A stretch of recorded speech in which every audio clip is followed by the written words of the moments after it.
Is it a review? Is it a rant? Am I just emotional? Probably. Doesn't matter. This is me talking about Indivisible, a game where a 16-year-old little girl gonna save the world. Okay, I'm just gonna say this in case you decide to go looking for the anime that belongs to it. It doesn't exist. It was a game that was supposed to be made into an anime after. Never happened, so there you got it. Oh, look at the big kitty. I don't usually do this first, but the art style, that is a love on my end. And I actually really love that the maps were freaking humongous. I really thought it was just gonna be a couple of areas for me to run into, but no, they really made sure that you went freaking exploring. And with a lot to explore, that means you got a lot of platforming to do. And I love platforming, but there are a couple of glitches in the game that make platforming a freaking nightmare.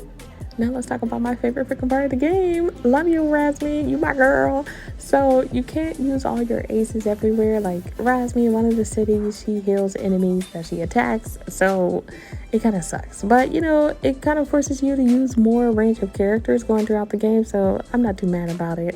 And if you're always looking for new characters, just go to one of your levels and backtrack a little bit and look for the little flame on the map. They'll be there. They'll always do the same attack. Like, look at this. Look at this. You can't block that ish. You can't. Now, I will say that blocking is an essential part of this game. I was bad at it, but I was still trying. And I highly recommend that anybody level up their defense to at least a level 3. It is going to help you in that final boss fight. Seriously. But at least you can look cute if you die.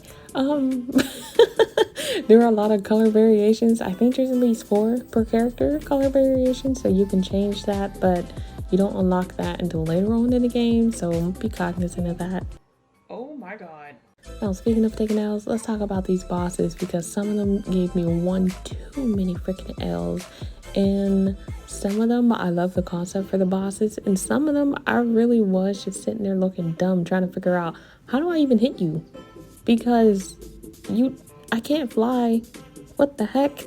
Now, I was on board for the story for most of the game. And I like the progression of certain characters, and especially the main character. But the ending just had me like, dang.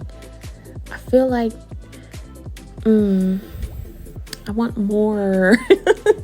There's just, I don't know. I felt left on the edge or something. I don't know. Now, regardless of the ending and the bosses and the platforming, I really did love this game. It's not perfect. There are a lot of tweaks that probably could have been done, or some ideas that could have been followed further or polished a little bit more, in my opinion. But overall, like, I really did just enjoy it. Now, if you ask me if I would play it again, I'd probably tell you no, just because I don't want to face that final boss again. But would I tell most people, you should at least try it out for like a good solid 3 hours? Absolutely. Everybody. So, like, game concept, all things considered, right? I had to give this game a good 8.5 out of 10. Yay!